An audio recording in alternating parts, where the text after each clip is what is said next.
faire une vidéo sur des chaînes YouTube de personnes qui parlent de macroéconomie, de fondamentales et de finance en général, autre que justement le retail, quoi, analyse graphique, technique, etc. Et les sites que moi j'utilise pour avoir mes infos macroéconomiques, fondamentales, je veux dire, qui est accessible. Évidemment, j'ai pas que ça, parce qu'après il y a aussi du contenu payant, où il faut payer pour avoir les informations. Là, je vous mets uniquement, évidemment, ce qui est accessible à tous, ce qui est gratuit, que vous pouvez utiliser déjà dès aujourd'hui. Donc évidemment, Forex Factory, c'est ce que j'utilise en numéro 1 pour ce qui est des news économiques, des événements qui vont arriver dans la journée, dans la semaine, dans le mois, et ainsi de suite, enfin plus dans la semaine pour moi. Dans le mois, c'est un peu plus... là, il faut plutôt aller vers des sites comme le CME et vraiment les sites, on va dire, officiels des places boursières, où là, ils vous mettent les discours, les prévisions, etc. Ou même les sites officiels de la Fed, de la BCE, etc. Vous aurez quelques infos. Mais là, on rentre vraiment dans le côté très technique, très... c'est poussé, je veux dire. Là, c'est vraiment pour ceux qui sont déjà initiés, qui ont déjà de l'expérience dans le milieu et qui ont une compréhension justement pour ça. Donc là, on va rester vraiment dans ce qui est accessible pour quelqu'un qui n'a pas eu d'expérience en salle des marchés et qui n'a pas été formé par un trader institutionnel. Donc je vais vous montrer ce que moi j'utilise. Donc voilà, on a Forex Factory, donc pour ce qui est des news économiques, c'est dans le calendrier. On a pour les nouvelles ici. Là vous avez les news, donc en dehors, enfin ils mettent aussi quand il y a des news économiques qui sont tombées, ils affichent aussi ici. Mais là, vous avez les nouvelles. Donc, par exemple, un responsable du ministère des Finances japonais, ils l'ont mis en rouge. Ils vous mettent que ça vient du live Squawk. Si vous cliquez dessus, vous avez voilà, vous voyez le Twitter de la personne en question qui pose. Donc, vous pouvez par exemple suivre Squawk et vous aurez Live Squawk, pardon, vous aurez aussi pareil toutes les infos qui balancent. De toute façon, c'est repris dans Forex Factory, donc au final, vous n'avez pas spécialement besoin, c'est ça à votre choix. Donc ici, ils vous mettent aussi les événements mondiaux. Okay, donc vous avez la partie macroéconomique et la partie fondamentale. Donc ils vous jugent en fonction de, bon, quand c'est rouge, orange ou jaune, de l'impact, de l'ampleur que ça a. Et puis vous faites comme je vous ai expliqué, vous regardez quand est-ce que c'est tombé, vous regardez sur le marché si ça a bougé ou pas au moment où c'est tombé, et si potentiellement ça peut s'amplifier et que si on a quelque chose de semblable la prochaine fois, est-ce que ça va bouger de la même manière et vous pouvez en faire une stratégie. Ça, je vous l'avais expliqué. Là, pareil, les États-Unis envisagent de réduire les droits de douane, etc. Vous regardez, il y a 3 heures, qu'est-ce que ça a impacté, et vous pouvez même cliquer dessus et vous explique en détail, il vous explique un peu plus. Vous avez le Twitter de la personne qui l'a posté et vous le met en un peu plus, un peu plus détaillé. En dessous, vous avez des commentaires de personnes qui donnent leur avis. Ça, vous n'êtes pas obligé de le prendre parce que bon, ça reste le commentaire de personnes qui donnent leur avis dessus. Donc voilà. Et en gros, donc ici, sur ce site-là, vous avez donc les nouvelles du jour et les chiffres macroéconomiques. Forex Live, là, vous avez aussi le calendrier économique, mais je l'utilise pas, j'utilise uniquement moi les dernières nouvelles. Donc dans les dernières nouvelles, ils vous mettent voilà, un responsable du ministère japonais, là il le reprend, donc quand c'est repris dans plusieurs sites, vous vous dites ok, là s'il y en a plusieurs qui en parlent, là il est un peu plus précis. Par exemple, si vous cliquez ici, il vous met l'impact que lui juge en fait. Donc il dit que une volatilité excessive d'échange n'est pas souhaitable, prendre les mesures, voilà, il vous dit un peu, il vous explique un peu son sentiment sur ça. Et il vous dit, voilà, comme quoi évidemment ça va plus impacter les responsables, forcément si c'est le Japon, automatiquement ça va impacter leur monnaie et tous ceux qui sont liés au commerce international avec les Japonais, c'est tout à fait normal. Donc là, voilà, ils vous mettent parfois des prévisions, prenez pas, il y a du technique et il y a du fondamental. Donc le technique, moi je ne prends pas quand ils disent on est au-dessus d'une moyenne mobile ou on est au-dessus de ce niveau-là technique, graphique, et ils vous mettent des moyennes mobiles, des trendlines et compagnie. Ça je m'en fous complètement. Moi c'est vraiment plutôt le côté macroéconomique, fondamental et qui est intéressant. Donc voilà, ça c'est gratuit, pareil, vous pouvez checker tous les jours. Rien que ces deux-là déjà c'est beaucoup d'infos. Ensuite, vous avez Zone Bourse. Moi, j'aime énormément.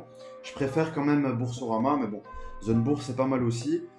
Parce qu'ils vous mettent des prévisions quand vous allez... Bon, là, vous avez toutes les infos, évidemment, donc ils touchent à tout. Moi qui fais des indices, c'est primordial pour moi de comprendre ce qui se passe dans la santé économique des entreprises.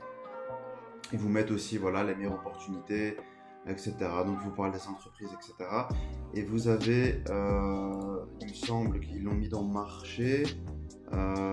Normalement, ils parlent, eux, voilà, des valeurs à suivre à Paris, donc pour la session européenne. Et là, Wall Street, une hausse limitée au gré des résultats. Donc, ils vous mettent ça un peu avant l'Open. Avant l'Open européen et avant l'Open américain.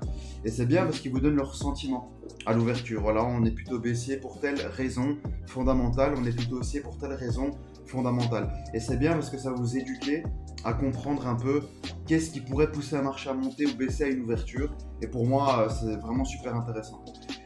Pour moi, justement, Boursorama sont plus forts qu'eux à ce niveau-là. Moi, je les préfère en tout cas. Ils sont beaucoup plus précis, même si parfois il y a des fichiers semblables.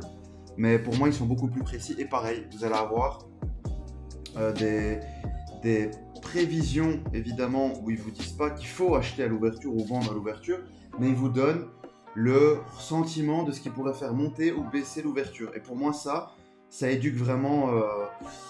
ça peut vraiment éduquer une personne au fur et à mesure de prendre le réflexe de regarder, ok, aujourd'hui, c'est quoi le sentiment, et de lire le doc qui vous envoie. Au fur et à mesure, vous allez commencer à faire des liens, vous allez commencer à comprendre le raisonnement à avoir. Vous n'allez pas devenir un pro, mais en tout cas, comme c'est gratuit, c'est déjà pas mal de commencer par là. Vous voyez, ça déjà, c'est des trucs super intéressants, parce que bon, c'est traduit, c'est en français, et ils vous donnent vraiment pas mal d'infos. Si vous êtes constamment à l'affût, vous apprenez vraiment pas mal de choses. Donc, bon là, évidemment, il est midi 26. Par exemple, avant 14h30, il y aura un document qu'ils vont mettre, Wall Street, l'ouverture de Wall Street, et ils vous détaillent un peu, voilà, leurs sentiments, on l'attend baissier dû à tel événement, machin, etc. Ils vous font vraiment un résumé super intéressant avec le close, par exemple des Asiatiques, le close de ce qui s'est fait en Europe, et ils vous mettent vraiment des prévisions super intéressantes. Vous avez Finviz. Alors Finviz, vous avez les nouvelles aussi. Donc là pareil, par contre, ils vous mettent... Là pareil, dans Finviz, en fait, vous allez pouvoir avoir d'autres sites. Et il y en a que j'ai pas pris parce que c'est payant de toute façon. Par exemple Bloomberg, c'est payant. Le New York Times, si vous voulez plus d'infos, ils vont vous demander de payer. Et Yahoo Finance, ça c'est bien. Yahoo Finance c'est bien aussi. Hop, voilà. Yahoo Finance c'est bien aussi. Vous mettez aussi pas mal de... Si vous allez voilà, dans Finance, Yahoo Finance, Crypto Market, même les nouvelles du jour, c'est plutôt là qu'il faut aller. Dans les news. Nouvelles du jour, voilà, dernière nouvelle. Et là, pareil, vous mettez un peu, parce que j'ai été dans les dernières nouvelles. Ici, dernière nouvelle. Voilà. Ouais, c'était bien ça. Donc, en gros, ici, vous mettez les dernières nouvelles. Bon, c'est pas autant détaillé que chez les autres, mais il y a pas mal de... Voilà, ça revient, par exemple. Avec la banque... je sais pas si c'est la même info que tout à l'heure. J'ai pas fait gaffe. Le Forex rebondit après une semaine agitée. Là, pareil, si vous cliquez, il vous détaille un peu. Pourquoi il dit ça? Oui, vous avez des choses vraiment intéressantes qui sont gratuites et à force de lire, vous allez commencer à faire des liens. Et vous pareil, leur chaîne YouTube, après c'est en anglais, donc ça pour ceux qui connaissent l'anglais, il y a des choses super intéressantes sur leur chaîne YouTube. Mais évidemment, ça il faut avoir... Je vais vous montrer par la suite après toutes les chaînes YouTube que je regarde qui sont en français. Mais évidemment, j'ai pas mis celle en anglais comme ça. Je parle vraiment à un public qui sont en difficulté par rapport aux connaissances et par rapport à la langue aussi. Mais évidemment qu'il y a beaucoup plus que ce que je suis en train de vous montrer là. Mais bon, avec Google Chrome, vous avez l'avantage de pouvoir traduire. Donc là, c'est facile pour lire. Par contre, sur YouTube, s'ils parlent en anglais, parfois il n'y a pas le petit outil pour traduire. Et en plus, la traduction est parfois très mal faite. Donc voilà, là je vous montre uniquement ce qui est accessible en français et que vous pouvez traduire évidemment. Là pareil, Market News, c'est aussi en anglais, mais grâce à l'outil, hop, ici, vous pouvez le traduire. Et pareil, vous avez aussi des nouvelles qui sont repris et qui pourront vraiment vous aider à avoir un raisonnement tout doucement fondamental, macroéconomique. Et bon, évidemment, là, par exemple, le dollar continue de s'apprécier. Ils vous mettent des moyennes mobiles. Les 20, les 50, les 100, les 200 sont utilisés dans les fonds d'investissement parce qu'eux, ils ont une vision hyper long terme, ils ne regardent pas un graphique une minute. C'est là où il y a toujours des quiproquos. Les moyennes mobiles, je ne les utilise pas, mais ceux qui font du très long terme, ça peut être pertinent pour trouver des points bas, des points d'accélération, etc. Même si moi, je n'utilise pas du tout. Mais dans les fonds, moi qui ai vu des documents de banque, j'ai vu dans leurs recherches de banque qu'ils font des trucs comme ça. Ils font des trucs très simples, les trucs de banque. Et donc, ils regardent ces moyennes mobiles-là, plus la 100 et la 200, mais vraiment sur des graphiques monthly, etc. Et aussi pas sur des paires qu'on regarde. Il y a le VIX, il y a pas mal, il y a sur les bonds, il y a sur les obligations, il y a sur les plus grosses actions, etc. Sur les plus gros indices, c'est pas fait comme ça à l'arrache. Donc voilà. Ensuite, vous avez, ça c'est plus pour ceux qui veulent investir en bourse. Vous avez ce site-là, full.com. Ils sont pas mal parce que eux, ils vous mettent, et alors ça reste que leur avis, vous n'êtes pas obligé dessus, mais vous pouvez vous prendre de ce qu'ils vous donnent et puis approfondir les connaissances. Vous n'êtes pas obligé de prendre ça comme ça et puis dire ok, ils l'ont dit donc je le fais. C'est pas comme ça qu'il faut faire. Ici, vous avez actions de croissance. Donc, si vous êtes plutôt dans moi, je vais investir dans des actions qui prennent de la croissance, ils vont vous donner les actions du moment à forte croissance. Des actions qui prennent de la valeur, des actions qui versent des bonnes dividendes, actions à petite capitalisation. Donc, on n'est pas dans du penny stocks, mais c'est parce qu'ils sont cotés, c'est pas des penny stocks, mais c'est des actions qui ne sont pas spécialement connues. Actions à grande capitalisation, les plus connues, et actions de premier ordre. Et là, justement, et puis les industries, c'est plutôt, moi je vais investir dans l'énergie, moi dans les soins, moi dans la crypto, dans les NFT, dans la technologie, etc. Donc là, ils vous mettent vraiment, ils vous mâchent le travail, donc ça peut être super intéressant pour vous. Market Watch, c'est pas mal aussi. Vous avez le côté, ce qui est bien, c'est déjà vous avez le close, donc c'est super. Par exemple, vous allez là, Asie, et avant de commencer votre journée pour la session européenne, alors là, je sais pas ce qu'il a. Vous avez, attendez, je regarde un peu parce que je sais pas pourquoi. Ici, il bug. Ok. Bon, je vais rafraîchir peut-être. Voilà, normalement, mais voilà. Donc ici, vous avez, avant de commencer votre session européenne, vous pouvez checker comment les Japonais ont clôturé. Ils ont clôturé plutôt positivement. Qu'est-ce que les Européens pourraient faire? Est-ce qu'ils pourraient suivre ou pas? C'est ce qui s'est passé d'ailleurs ce matin. Bon, ça va pas toujours être le cas. Ne pensez pas que là, vous avez un outil... Là, je vous donne juste des petits trucs de trader, mais ça veut pas dire... Voilà, les Européens à l'Open ont suivi le sentiment positif des Asiatiques. Et il se peut que les Américains, si entre-temps rien ne perturbe le marché, qui se mettent aussi à être dans ce sentiment de positif, de pouvoir ouvrir à l'Open et aller dans le même sens que les Européens, les Asiatiques. Donc pour avoir le sentiment, c'est plutôt pas mal, vous avez les taux. Dommage, il faut rafraîchir constamment, je sais pas pourquoi. Voilà, les rates, vous avez les taux. Et voilà, le taux américain 10 ans, allemand, italien, etc. Donc c'est super, vous mettez votre souris là, vous voyez s'il est en hausse ou en baisse, ça vous donne tout de suite le sentiment sur le dollar, sur les indices, sur l'euro, etc. Donc pour avoir un suivi sur les cryptos, etc. Donc c'est vraiment pas mal pour avoir un avis. Au lieu d'ouvrir 10 000 graphiques, vous avez un sentiment direct. Vous avez aussi évidemment les prévisions, les dernières prévisions, ici. Et donc pareil, ça peut être super intéressant pour vous de pouvoir avoir des infos. En fait, l'idée, c'est d'avoir vraiment une convergence d'informations. C'est-à-dire que quand vous avez fait plusieurs sites parmi ceux que je viens de vous montrer, et qu'il y a toujours la même info qui revient, c'est que si tout le monde en parle, ça devient important, il faut s'en intéresser beaucoup plus, pour rentrer plus en profondeur. Vous avez Financial Juice, où lui... il débute, il aimerait bien devenir un squawk, donc avoir son propre flux payant d'informations où il envoie en temps réel en expliquant un peu l'impact que ça pourra avoir. Exemple, il vous balance l'info, voilà, Powell vient de dire que finalement il ne veut pas augmenter ses taux, il n'augmentera pas ses taux, donc finalement ça va être vu hyper négativement pour l'économie américaine, étant donné l'inflation. Il faut absolument faire quelque chose pour ralentir ça. Ça voudrait dire qu'il ne compte pas le faire, donc ça pourrait être dans un premier temps mal vu, parce que ça veut dire que ceux qui ont acheté du dollar en espérant, en priceant l'info comme quoi ils veulent avoir du dollar pour recevoir des intérêts, ils disent finalement ça m'intéresse plus d'avoir du dollar, je les liquide, je me débarrasse de mes dollars, donc ça pourrait avoir un impact. Bon là j'étais beaucoup plus loin qu'un squawk, évidemment, mais il va vous donner plutôt l'impact, voilà, impact négatif sur par exemple le dollar, et donc plutôt s'intéresser à vendre du dollar et acheter de l'euro, etc. Il va vous mettre des sentiments comme ça. C'est pas ce qu'il fait, mais c'est ce qu'il aimerait faire. Donc c'est pour ça que là pour l'instant il donne du gratuit jusqu'à être assez connu pour après passer en payant. Je pense que même il fait du payant, mais en gros là il va vous faire des trucs comme ça. Sentiment, le risque de marché. Alors il vous met les lignes importantes du jour et puis il vous met en temps réel des infos, etc. Sur les news qui sont tombées, il vous met l'impact des secteurs et ainsi de suite. Donc là, c'est un peu autre chose. Là, c'est un peu comme un scope pour ceux qui connaissent. Donc c'est un peu différent. C'est vraiment de l'analyse à la journée, dire voilà, je pense que ce qui va être important, ça va être ça, nanani, nanana, en fonction de le côté attendu, pas attendu, etc. Et évidemment, le plus connu, d'ailleurs, je l'ai mis en dernier parce que c'est vraiment le plus connu, celui que tous les débutants utilisent. Investing.com, il est parfois plus précis que Forex Factories. Après, vous allez voir, j'en avais parlé dans une vidéo, parfois dans le calendrier économique, vous avez des événements qui sont en jaune ici et en rouge chez Forex Factory, et en jaune chez Forex Factory, en rouge chez Investing. Ça dépend des macroéconomistes qui ont géré le site.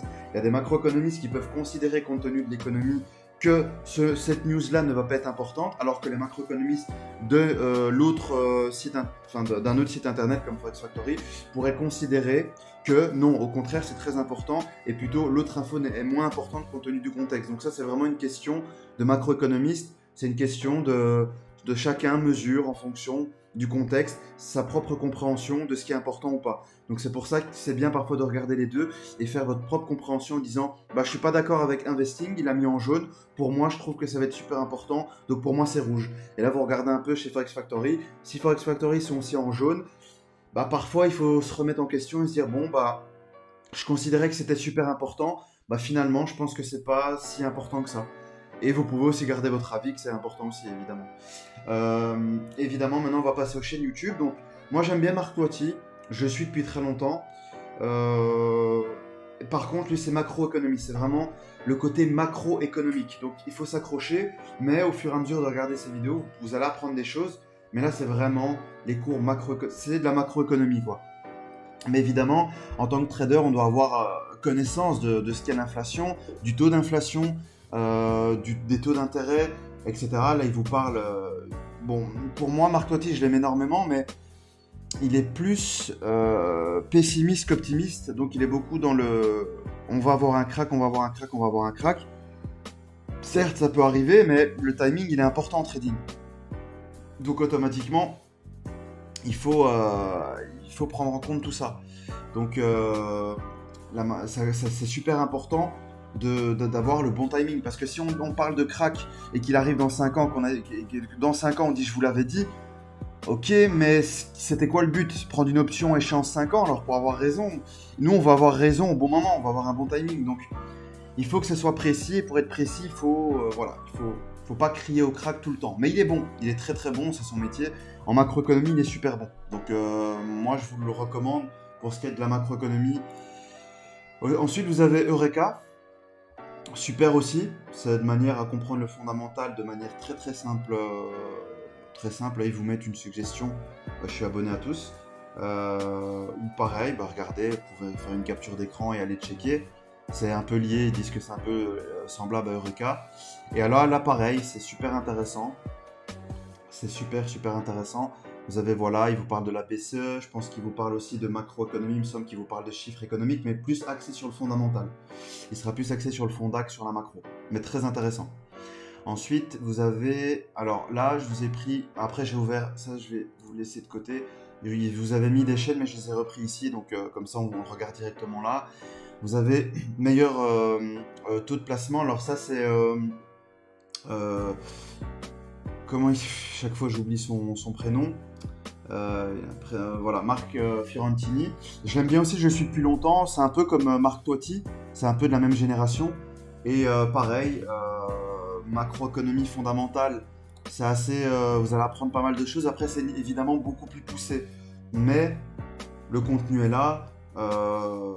Il vous en parle. Je ne vais pas dire qu'il va vous le vulgariser, parce que bon, ça reste des macroéconomistes.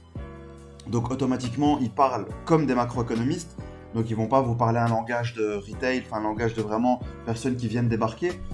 Donc il faut évidemment, ça met du temps, mais en tout cas pour ceux qui sont déjà initiés, ils n'auront pas de mal à comprendre. Et pour les débutants, vous allez devoir vous accrocher, regarder beaucoup de vidéos, etc., faire des recherches sur certains termes utilisés, etc.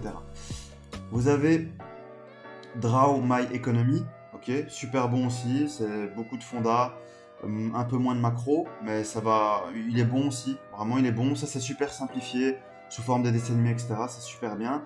Vous avez Laetitia Bonaventure, elle je la connais personnellement, c'est pour ça que j'en parle.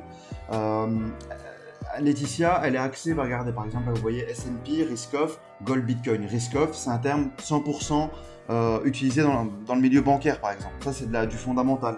Comme quoi on ne prend pas de risque, donc on achète de la valeur refuge. Et donc là, elle vous explique un peu voilà, le sentiment et l'impact avec le VIX, avec le S&P, etc. Elle a une approche super intéressante, proche en tout cas des banques. Donc elle est super, super intéressante, elle est bonne dans son domaine en tout cas. Et d'ailleurs, je vais sûrement faire une vidéo avec elle dans les mois, enfin peut-être même les semaines ou les mois à venir. J'en ai déjà parlé, je parlais avec elle quand elle était dans ses débuts sur sa chaîne YouTube. Et donc pourquoi pas justement discuter d'options, discuter de volatilité, de fondamentales et ainsi de suite. Évidemment Philippe Hermy, maintenant vous le connaissez, j'ai fait une vidéo avec lui. Pareil, bon là c'est un peu poussé, c'est un trader de banque, donc automatiquement il faut s'accrocher. Là vous avez pas mal de vidéos, c'est surtout, je vais en parler ici. C'est dans Vidéo Bourse, où il y a beaucoup de vidéos, si vous mettez Philippe Hermy, ça revient Vidéo Bourse parce que c'est Fabien qui l'a interrogé et où il parle de plusieurs sujets. Voilà, comment bien utiliser l'analyse technique d'un point de vue trader institutionnel, etc. etc. Évidemment, avec Vidéo Bourse, vous allez voir avec Fabien, en fait, il va interviewer beaucoup de traders, des professionnels mais particuliers, des traders de banque. Là, vous allez en découvrir d'autres, vous allez découvrir d'autres chaînes YouTube à travers Vidéo Bourse, vous allez trouver d'autres personnes, d'autres blazes, vous allez faire des recherches sur eux, vous allez tomber sur d'autres chaînes YouTube, etc. D'autres que je vous ai parlé. Évidemment, Boursorama, c'est ce que je regarde le plus d'un point de vue fondamental macroéconomique, c'est ce que je préfère parce que j'aime les traders, enfin même comment dire, les traders les traders, enfin c'est pas des traders institutionnels, c'est plus des personnes qui ont eu des expériences. Il y en a en salle des marchés, il y en a en banque, mais pas trader, mais plutôt macroéconomiste, un peu comme Artotier, etc. Et qui viennent donner leur avis, et souvent c'est assez pertinent parce que c'est des vidéos de 10 minutes. Donc ils sont un peu obligés d'aller dans le vif du sujet et pas parler de trucs qu'on comprend rien, après on se dit bah, finalement on n'a rien compris. Donc ils sont obligés, comme ils n'ont pas beaucoup de temps, de tout de suite venir à des conclusions. Et donc c'est pour ça que j'aime bien et je les trouve intéressants. J'aime bien Pierre Sabatier, je le trouve super intéressant dans son raisonnement, donc vous pouvez aller voir. Il a une chaîne YouTube, il me semble. Bah, sa chaîne YouTube, il me semble que c'est ça, sa chaîne YouTube. Ouais. Je pense que c'est ça. Pareil, bah, cette chaîne YouTube là, Synapses, super intéressant. Vous allez apprendre pas mal de choses aussi. Et évidemment, Zone Bourse, il est vraiment intéressant aussi. Lui, je le suis depuis pas mal de temps aussi. Et pareil, il va vous donner des sentiments. L'euro va chuter à zéro, il vous donne son avis du pourquoi, etc. Il va vous donner des anecdotes, il va vous donner sur ce qui s'est passé par exemple dans les milieux bancaires, dans les entreprises, etc. Donc voilà. Ici, je vous ai fait le tour. À vous maintenant, avec tout ce que je viens de vous donner, de regarder en profondeur. Vous allez voir qu'il y a vraiment pas mal de choses super, super intéressantes. Donc voilà, à vous maintenant de regarder. J'espère que cette vidéo vous aura plu. Et puis, normalement, avec tous ces outils-là, vous devez, dans tous les cas, vous trouver votre petit truc qui vous plaît plus qu'autre chose. Et puis, vous devez vous perfectionner et aller beaucoup plus loin dans le détail là-dedans.